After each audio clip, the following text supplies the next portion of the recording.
Hey everyone, I'm Jacqueline Monet, keynote speaker, entrepreneur, and new brand consultant with the National Fibromyalgia Association, or NFA for short.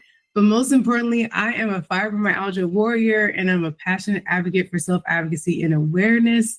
Welcome to the new NFA Impact Series, where we have real conversations about fibromyalgia, chronic pain, and the power of advocacy. We're going to share a bunch of stories, solutions, and strategies from experts, patients, and change makers who are all shaping the conversation around fibromyalgia. And today I'm sitting down with Kathleen Gallant. Did I pronounce your last name correctly? You did. Awesome. So Kathleen is here to talk to us while we dive into this amazing topic about how to talk about pain with our loved ones, our family, and our doctors, and just to be insightful and empowering and full of takeaways for the community. So let's jump right in. Thank you so much for being here, Kathleen. Well, thank you for inviting me. I'm really excited to talk to you today. Yes, it is such a pleasure to have you. If you don't mind, can you mind giving us a little short blurb about why you're here today and how you're going to help us make an impact? Well, I've had fibromyalgia for over 20 years, and it's been a tough journey, but I'm really happy to talk about it. For the longest time, I didn't know anyone with fibromyalgia and no one to talk to, no one to bounce ideas off and get advice from. So I have a great relationship with the National Fibromyalgia Association, which has helped me tremendously. And I love being a part of this group and talking about living and managing our health with fibromyalgia. Awesome. Awesome. We're so happy to have you. And thanks again for collaborating with NFA. Like you said, I know you have a long-standing relationship. Shout out to Lynn and Craig. I know you're watching this too. All right. So let's dive in. Kathleen, first question, just to get the ball rolling here. Why do you think it's so hard to explain fibromyalgia to your actual pain to doctors, family, and friends? Well, if a doctor, family, or friend has never heard of fibromyalgia, that's one thing, trying to explain what it is and how it makes you feel. And I think when we just say the words chronic pain, that is easily recognizable, and then quantifying it with what fibromyalgia is, it's muscles and the soft tissues of the body. And I think that because there's not a very good diagnostic tool, sometimes that's very hard for doctors to really believe that you have fibromyalgia. And then you need to understand what fibromyalgia is in order to communicate that. How it's diagnosed with the pressure points and the symmetry of the body, and how it's teased out from other pain like psoriatic arthritis, which I have. Right. But in fact, my doctor is the one that was trying to convince me that I had fibromyalgia because I had never heard of it. And he said, no, I think there's more happening here other than your joint pain. And so he told me it several times, challenged me to do some research on my own if I really didn't understand it. That's a really good point. Oh, and that's interesting, because you and I have opposite experiences. Your doctor's the one that informed you, but I knew one person, an extended family member that had it. And so I had heard of it, but I didn't really understand. It's different once it's you, right? Yeah. Everything. And so once my doctor said it, I automatically associated it with something negative, unfortunately, because that's how that person introduced it to me. So like you said, I had to dive in and educate myself so much on what it actually meant. But when you're actually feeling the pain, and like you recently said, it could be so widespread and across your body in different places. It's kind of hard to pinpoint where the pain is, how to express what the pain feels like. And so it can be quite difficult. So I'm glad your doctor was one of the main ones to help you with that. But of the three, doctors, family, friends, which one do you think is the hardest to explain? In my personal life, it's doctors. Interestingly, there's not one person in the last few years, a friend that I've talked about fibromyalgia, that doesn't seem to know what it is, which is really good, but also means it's, pretty widespread.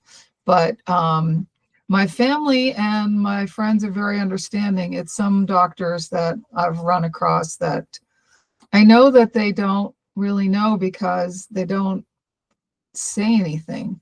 Mm. Just kind of purse the lips and ask the next question. Chronic pain, severe fatigue, and brain fog kind of override all of my other health things. I mean, it's the most prominent part of struggling. And it's usually what I talk about first, whether it's a gastroenterologist, dermatologist, my cardiologist. All the ologists. Yeah, yes. I really feel you there. And it can be quite hard. I mean, especially with my experience moving to Metro Atlanta from New York, I got denied by so many doctors. So many doctors would not see me. And it was already hard enough trying to figure out how to express it, how to prepare. And I know we'll talk about preparing to see a doctor, but man, was it difficult to talk to them. But ironically, it's interesting. Like you said, I know a lot of my family and friends have heard of the word now, but sometimes they confuse it with other things. For example, I had to have a fibroid myomectomy a couple years ago, and they hear the words fibro and fibroid and always think they're the same thing. And I have to tell them, no, they're not related. They can be, right? There's feminine health issues that come from fibromyalgia for some women. Mm-hmm. That doesn't necessarily mean every woman that has fibromyalgia has fibroids or issues with feminine health. So I've had to figure out how to educate people on that, but it's been quite difficult just because the name itself, fibromyalgia, is hard to say. Yeah. Well, I think that as a patient, if we're willing to talk about it, some people don't want to, but I think we need to have talking points. You kind of have to have if you really want to effectively communicate it, you need to have your elevator speech. They're saying if you're ever in an elevator with somebody that you need to talk to and you only have 3 minutes between floor ground and 5, what are you going to say that's going to get your message across? Ooh. I think that if we think in those terms, that way we talk to employers, we talk to dermatologists or other doctors, friends, groups that we meet. Perhaps you need help in a store and people look at you and think, well, you look perfectly fine. It's your chance to give a little educational speech about, no, I'm not. I really need your help. And here's why.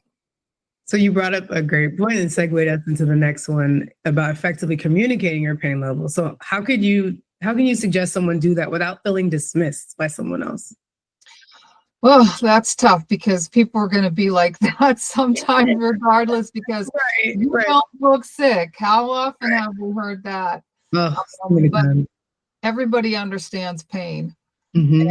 And I always just say, I'm very forthright. I'm experiencing a lot of pain right now. I live with a chronic pain condition.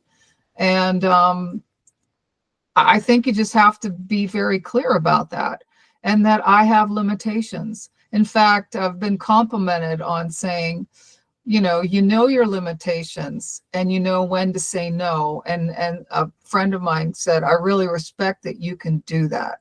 So, I mean, it's not worth trying to push through. It's worth it to invest the time to be able to speak clearly about how you're feeling. And everybody has pain. And sometimes people will say, well, I'm suffering from so much more pain than you. And it's like, pain is relative. Everyone should be respected for whatever, whether they stub a toe or they have, degenerative spine disease or something. Do you know what I mean? Yeah. So we just have to be firm and say exactly how we're feeling. And we can't rate it from 1 to 10 because, again, that's all. It's difficult to do that. I just say, if you ask me, I might say 15. yeah, exactly. It's just a lot. That's all you have to say. Yeah. I'm experiencing a lot of chronic pain right now. It's chronic, and I know what I can do. Mm-hmm. And that's actually a good point there with having fibromyalgia. And I know you said like some people don't like to speak on it, but when figuring out the language to express yourself to not feel dismissed, I've noticed that I've had to become more transparent with having fibromyalgia. But before, if you're diagnosed with something, not this chronic, right? Maybe you're sick with the flu or something, you don't necessarily have to tell someone. You can just get through it and move on with your life. But this is something that we sit with and live with that can honestly control what we do per day. And I've had to become more vocal to express to people, that 20-something-year-old you knew back in the day is not the same girl that she is now. Yeah. Fibromyalgia for so long. And sometimes you have, like you said, you have to kind of stick to your guns, be transparent about it, and express it into it. Sometimes I like to give examples of, when you have this is how you feel. Imagine that for me times 10, and like really express that so they can understand. And, like you mentioned, pushing through isn't always the best because your mood will change. You become irritable. Then you look like the bad guy, right? And people don't really understand what's going on with you because your pain is so far gone that you can't even figure out the language to express what's going on. You're so right about that. That's a good point. It's the brain fog that we experience where we can't express ourselves. Yes. And yeah. Sometimes you just walk away instead of forget it. Today is not a good day to talk. Right. Yeah. What do you think are some common mistakes when folks like us are trying to advocate for ourselves that we make in these moments? I think I've made them all. I mean, pushing through anyways, pretending like nothing's wrong. Yeah. Not being able to speak because I've went out and done something that I shouldn't do because I knew I was too tired and too brain fogged, but I did it anyways because I didn't want to disappoint someone. Yes. Agreeing to do something, which has been a struggle. I have had a long volunteer career of public speaking. Fibromyalgia hit, that just went away because of the one experience I had when I agreed to speak. And it was a very important event. And I was so fatigued and brain fogged that I could barely remember my name. And it was so embarrassing and humiliating. And that scared me so much that I think, I can never do this again. Because what if, even though you feel great today, when you sign up for something in 30 days at 7:00 at night, how are you going to feel? Right. So, things like that. That's difficult. Very difficult. The story is, if you are watching and listening to us right now, do not push through because you don't need to. Yes. But if you're managing your fibromyalgia in a good way, those things are possible. They are. I in turn learned how to do it. And I'm guilty of it. I push through because it's something I really care about or someone I care about. And I'm really trying to help them. Or I'm just having one of those days where I'm like, no, I don't want this to stop me from having fun or volunteering or enjoying myself. I've noticed now when I go to conferences, that's been my experience. Having to sit for 5 hours plus, 4 hours plus, it's not the same like it used to be. Especially if I also want to volunteer at that conference and speak, it sometimes can be too much. And I have to figure out how to limit what I can do and express it. And it's hard because you're like, oh, I want to do this. I want to do that. I paid for this. I'm here. Yes. And for someone to say, just go back to your room and rest, that doesn't sit easily. No, it does not. With my peers. And that's difficult. I think anyone watching this video is going to get that, even going to a wedding or going on vacation or anything like that. That's something that we all have to manage. Yes. Yeah, that's a good point because it's funny when I do speak, you talk about public speaking, I notice at conferences there's not enough stretch breaks. So I usually try to start my keynote by having everyone stand up, stretch, take a deep breath, or I stop it halfway and have everybody stand up, take a deep breath. Yeah, to keep them engaged, keep them awake. And for folks like us, we need to get up and stretch, and you don't always feel like you have the opportunity to do so. You're confined into your seat. And so I think it would be nice if more people were thoughtful because we're not the only two that have these ailments that are sitting in the audience. A lot of people can benefit. Yes, and for a variety of conditions as well. Yes. So I like that tactic. I'm going to remember. Yeah, try it next. So switching gears a little bit and talking more about doctors, and you kind of hinted at it a little bit earlier, and I guess I did too. So sorry, spoiler, no. But what should people do if their doctor isn't taking their pain seriously? Oh, there's a couple things you could do. Well, the easiest and the hardest one is to find another doctor. Of course, we know how bad that is because you're on an 8-month waiting list and you don't know. I think you just have to be you can't count on anybody being able to speak and be an advocate for you. You really have to be your own person. You have to be prepared with everything that you're feeling when you go in to talk to your doctor. Let's say that you don't want to change. Everything is great except you're having your problem with your fibromyalgia. And I think that you have to be prepared. You have to have your talking points. I always have like a pad of paper this size from hotels on my desk and to write notes. But when I know a doctor appointment's coming up, say 2 weeks out, I start jotting down symptoms because I don't want to wait 10 minutes before I go into the office.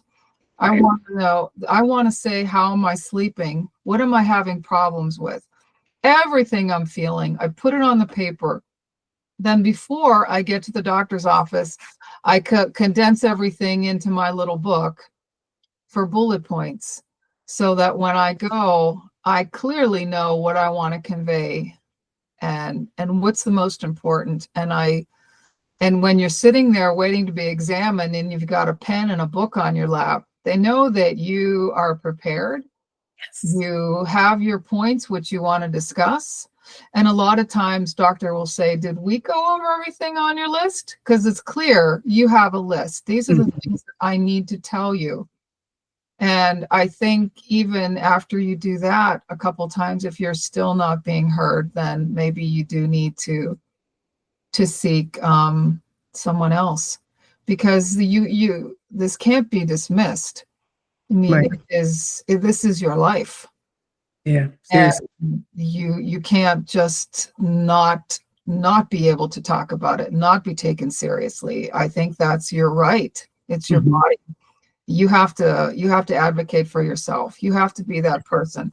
And one of the things, though, that you and I have talked about is, a lot of times when you're in your doctor's office, you don't feel well. Right. You can't think. You're fatigued, you're brain fogged, and that's when the best friend, the mom, the brother, or the husband comes, or the wife comes in. You really need to take somebody with you. Really have someone around, if you can, to have your little book to talk for you and you can't speak for yourself. And even when, I have a great relationship with my doctor and I'm fully prepared, but I am not feeling well, and I look at my paper and the words blur because I'm so fogged. Right. Then you leave and you realize, oh my gosh, I missed another opportunity. So if you can have someone with you, that would be so helpful. Wow, that is some incredible advice, Kathleen. I definitely need to start taking a certain book. I need to have a certain book designated for questions like this. And I'm also the same. I like to come in prepared, even though, like you said, the appointments take so long to get there. You got months in advance to prepare. Sometimes I like to jot them down as they come, because they'll be fleeting and I just won't remember. But bringing another person and letting them know in advance too what you might need to write down, or what they can reference to help you express your pain to the doctor. That's such a great idea. And if you have someone in your village to do that with you, I think that's awesome. For those who want to get started and might not know how to prepare or what questions they should ask, do you know if there's 2 or 3 that you think they can start with that you might suggest? Can you repeat the question? Sure. So if someone isn't clear on how to prepare or where to start, and they're just brand new to this, or they've never done it before, are there probably 2 to 3 questions or phrases you think they can ask that in general to get them started? You mean to get them started to be preparing for the doctor's appointment? Yes, so that they can write them down beforehand, but maybe they don't know where to start or what questions to write down. Well, I think that if you just start with the main symptoms of fibromyalgia, I mean, where is your pain? And since the pressure points are one of the major diagnostic tools that they use, know where they are. And is that where you're hurting? Another thing is with the fatigue. Well, how's the fatigue affecting your life? And can you sleep? I want to tell you that my rheumatologist for years, one of the first things he asked me was, how am I sleeping? Because he's treating me for a myriad of rheumatology, psoriatic arthritis, psoriasis, and fibromyalgia. How are you sleeping? Tells him the state of my physical and mental health. Because if I'm like, well, I haven't slept since I saw you last, he knows something's going on there and he can start to unpack that. Well, because of pain. Is it because your skin is itching? Or he knows I have anxiety. So many of us do. Is anxiety preventing you from sleeping? Because sleep has such a big impact on fibromyalgia. Yes. So you need to note that if you're not sleeping, make sure that you write that down. And then the brain fog, how bad is it? Are you experiencing it all? Are you really things like that? I think you can't just rate your pain. You're not just your pain. You're holistic. You've got a body. You've got a mind. You've got your sleep. If you say I feel so unwell, I can no longer work. Well, that says a lot. Yes. Yeah, that's great. Great 3 tips. So knowing, the fibromyalgia symptoms and writing those down, understanding how your sleep patterns are.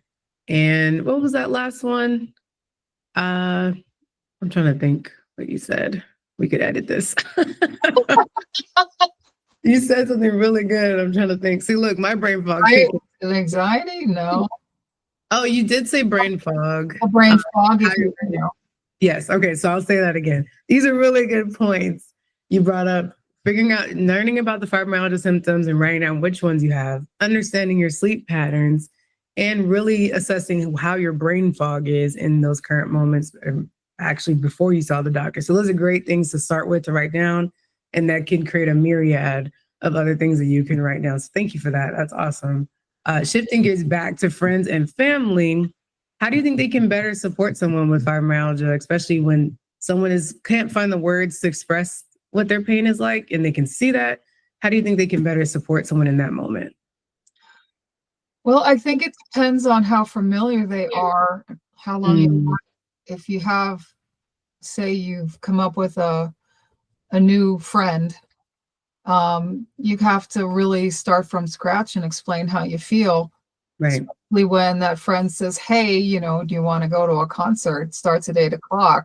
Hey. You don't want to, you love this person. You don't want to lose a friend. You have to explain how you're feeling and say, but I'm willing, I can do this. I always try to have something that I can say. So I'm not always saying, no, I can't do that. Oh, yes. Because then they stop inviting you. Right. And we don't want that. Say, can we meet for breakfast? That would really work for, my health. But a lot of times you need help doing things, just your daily routines or driving.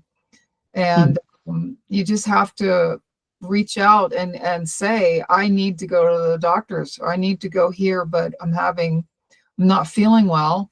I might need some help driving. Are you able to do that? I think if you don't want to be a victim, you have to I try to have a balance of, I can't, but I can. So I can't, that's really difficult for me to do. However, I could do it like this, or I could really use your help with driving or cutting the grass or something like that. So I don't want to be a victim. I don't want to be a drain on my family and friends. I need their support. And I think having them understand the disease that I have, and they see that I'm trying to to live a balanced and manage my fibromyalgia, yet I still need pain or still need help from them. And I think that if you're just honest, but first they need to understand what the disease is. Yes. Yeah. So you can give them referrals to the NFA. You can pull up, information from the NIH website, easily understandable things. I think if you just have your talking points again, be able to clearly and concisely say what it is. I've been with other health conditions where people actually have a card in their wallet with their talking points that they can pull out and say, here's what I have. I think I saw it on a TV show or something. Actually, and I thought, oh, that's pretty clever. But I think that person was nonverbal.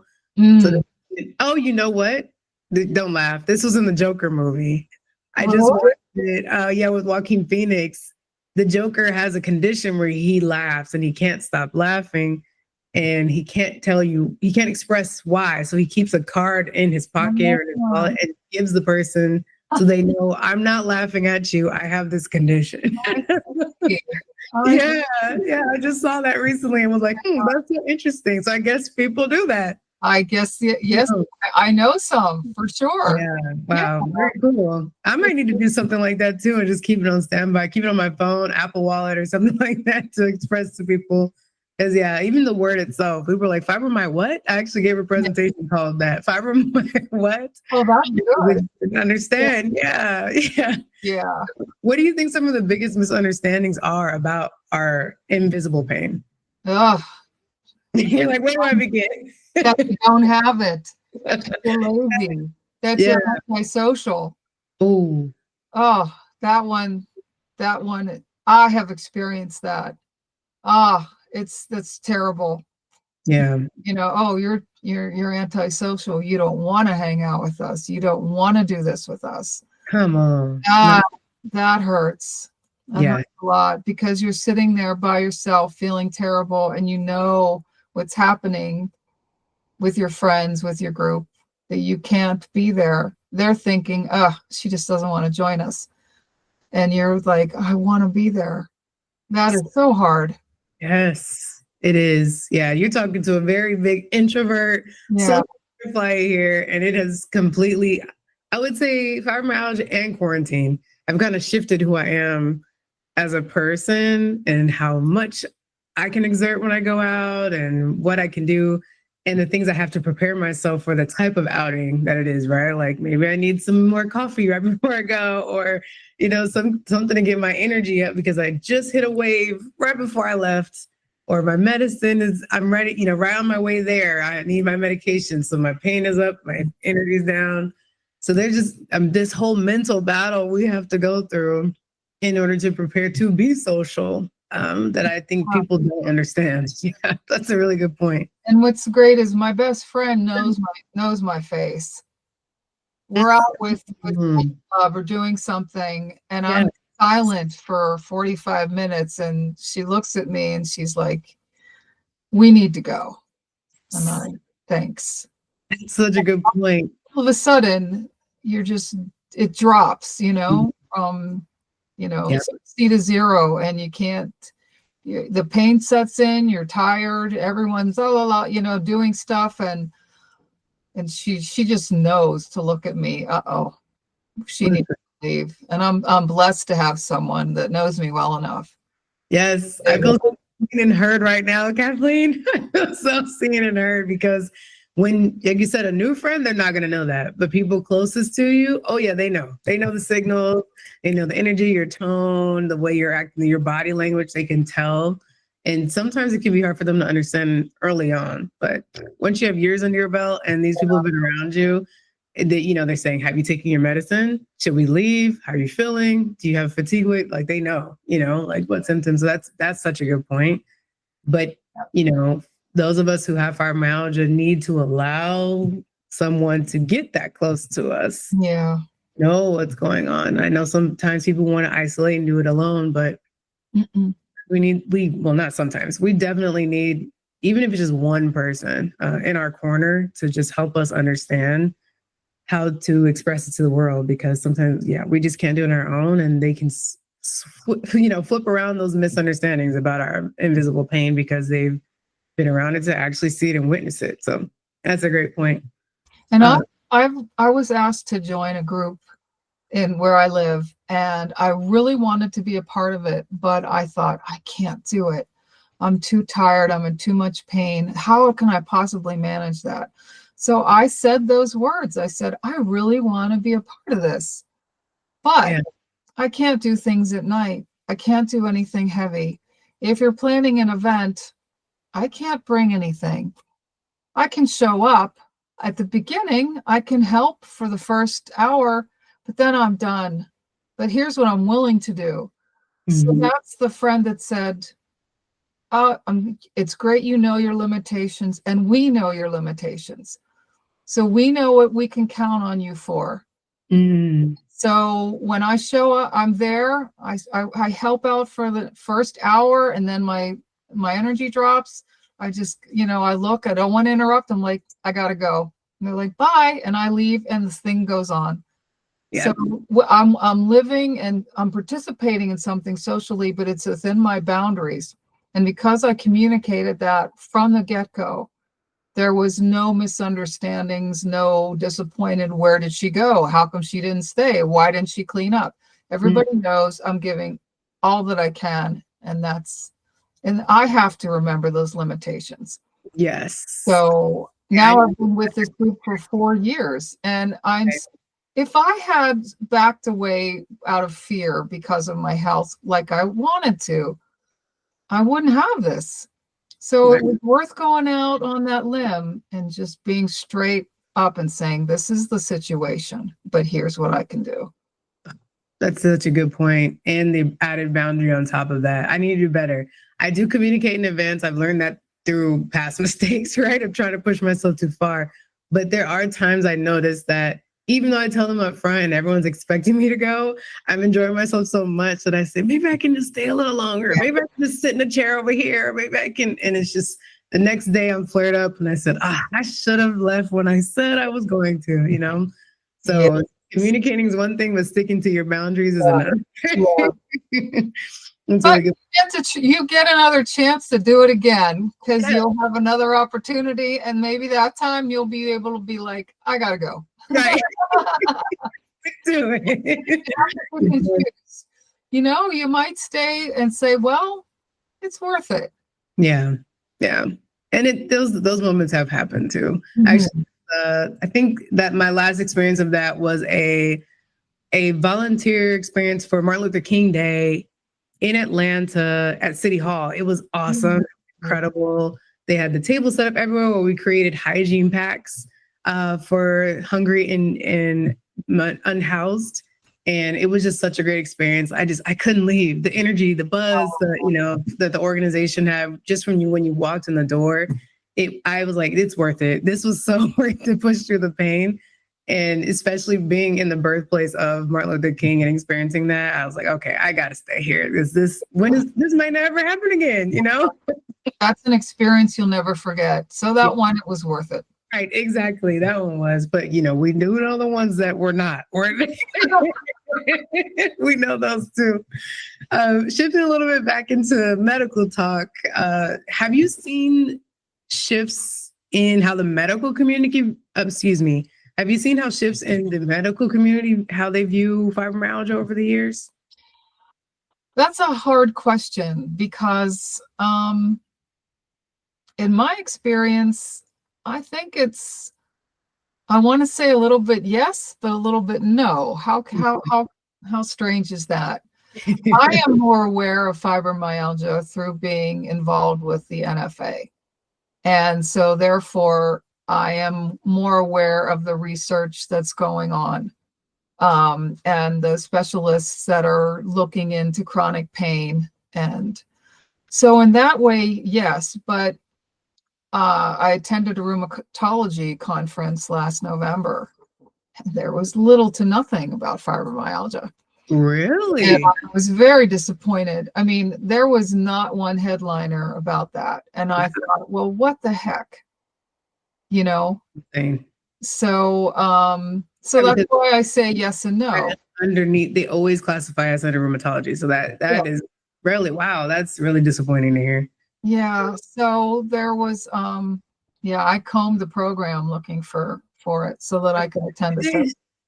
So, but with my own disease, with psoriatic arthritis, there is a link with fibromyalgia as a comorbidity. So in my psoriatic disease world, yes, I'm seeing more fibromyalgia. In Okay. the oncology world in general, I am not. So that's why I say yes and no. But I know that there's a lot of research going on that perhaps there's going to be findings that are going to be able to be published, and then we're going to see more of it in the rheumatology, at least in the, the high level in the conferences. So, but Mhm. all the doctors, my latest doctors, they all know the term at least. At least. Yeah, yeah. Yeah. So, It's hard to say for me as well. I was diagnosed about 6 years ago. And so, I was green to all of it back then, and I didn't really have an understanding. And of course, yeah, I hit my lull of moving to Atlanta from New York and being rejected by so many doctors that just would not take me because of the scary word fibromyalgia, right? They just were pushing me over to anything else or just flat out declining me.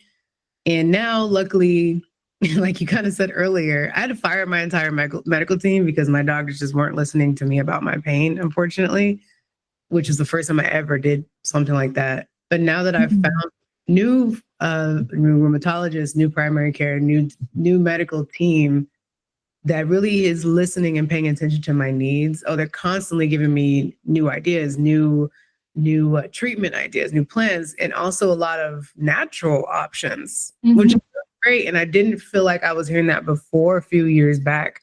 It was more take this medication, medication, medication, pushing that onto me.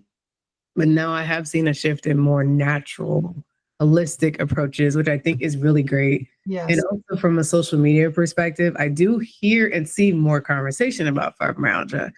Granted, I don't know if that's because my phone is listening and watching me and knowing I have affinity towards fibromyalgia, but I am seeing more of it online and people expressing their experience or filming themselves during a flare up and things of that nature. So I really have been liking that shift, but I do think there is some work that needs to be done for it to be taken more seriously and it become more of a household thought where people can understand what it is and even just know the name. But like you said earlier, I do meet more people who actually know what they have heard what it is. They know someone who has it, or they have experienced some version of it. So that's always nice and refreshing compared to the 5 years ago. No one knew what I was talking about. So I can only imagine someone who was diagnosed in the 90s, 80s, Yeah. beyond, and what that experience was like. Because I'm assuming getting some kind of treatment and help had to be nearly impossible, I would assume. Yeah, I mean, I've had it for 20 years. That's when Okay. my notes say the doctor started talking to me about it. But it Okay. didn't really get so bad that I needed to face it until like 2016. So Okay. I think I'm kind of in that spot as well where it was getting more and more widespread known. Mm-hmm. I Okay. think, and even with the research into long COVID, I think Mm-hmm. that is opening some interesting doors there for fibromyalgia. Yes. So I think we're going to be hearing more. Yeah. I guess we need to be patient, and I like what you said about the natural. Like I think the self-care is a huge part of us, and that's on us. Yes. That's a lot of work, and we have to manage that, but no doctor's office can write you an easy prescription for self-care. No. No. Not at all. But when you really are able to do everything you can to care for yourself, and then I think it goes a long way to helping manage the disease. Yeah, you're absolutely right. So we have a couple more questions for you. So something that I talk about the most and what I focus on in my side of the world on stage or speaking anywhere is self-advocacy. Ooh, man, you brought it up so many times in this conversation about, speaking up for yourself, advocating for yourself. And I'm just wondering what you think, what role do you think self-advocacy plays in getting better treatment? Like we were actually just talking about. Well, if you don't speak for yourself, who's going to?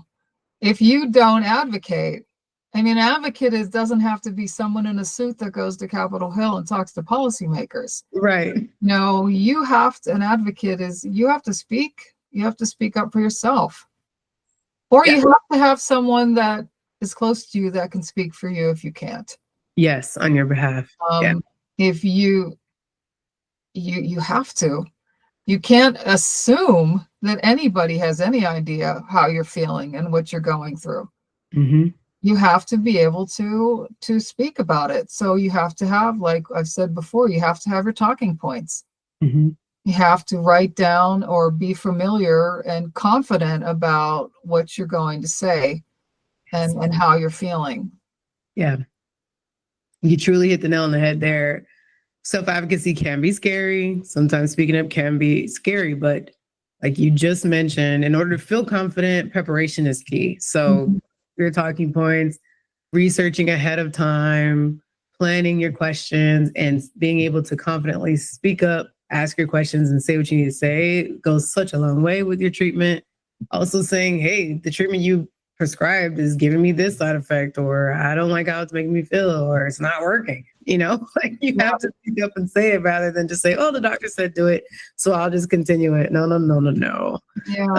Work. It does not work. I have a memory now that I forgot about, but I think that I actually handed my piece of paper one time to the nurse who put me in the room. Mm-hmm. Yeah, that was memory, like I wasn't feeling well. So I'm like, here's how I am. Yeah. So even I didn't feel well enough to speak up and be clear, but I had it on paper. So she had it. And the doctor comes in with the paper and he's like, so. Yeah, check. You can even do that if you're not confident, if you don't want to speak up and you don't feel you have the right words. You can even just write it on a paper and give it to them. Right. Yeah. Even communicate. They just can't see what's going on. Right. Even with language barriers too, right? Like, oh yeah. If there's a communication issue with your English isn't your first language or something, definitely speak up and get it translated, or translate it yourself on your phone to like get that out there. But even just like you said, writing it down or communicating is key. And even like you talked about earlier, oh, I forgot to say something when I was in front of them. Most doctors now have a messaging portal, some kind of way you can communicate with them after. I know I do it. I send them a message and the nurse or the doctor will send me a message right back. So don't feel like even if you just didn't say it when you were in front of them, oh, well, I can't speak up anymore. No, there's still another way to get your questions out there and to get some answers. So, and don't be afraid to do that. Don't think, oh, I don't want to bother them. Oh, it's not important. Yes, it is. Yes, bother them. I just switched to a new rheumatologist because I can't drive to the old one anymore.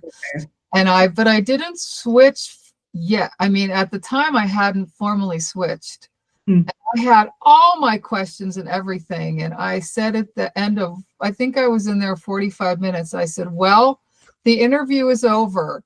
I formally request, will you be my doctor and patient in care? Because he was really a funny guy. And he looked at me, he said, yes, and I will accept you as my patient. So we shook hands. I'm like, hello, partner.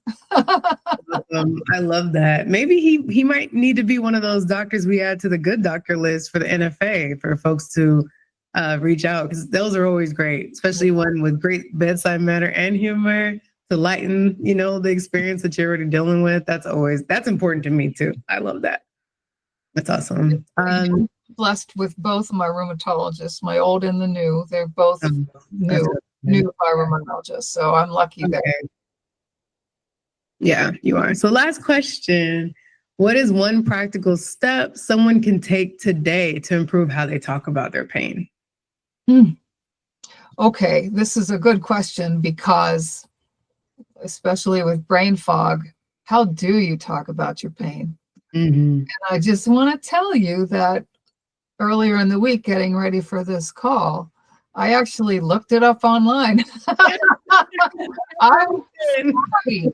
And I was like, oh my gosh, how do I how do I express this? So I went online and I was just looked at the NFA website and I was like, what is fibromyalgia? And then I was like, I was able to get my, my mind clear again. Yes, this is how I'm feeling. This is what I should say. This is what it is.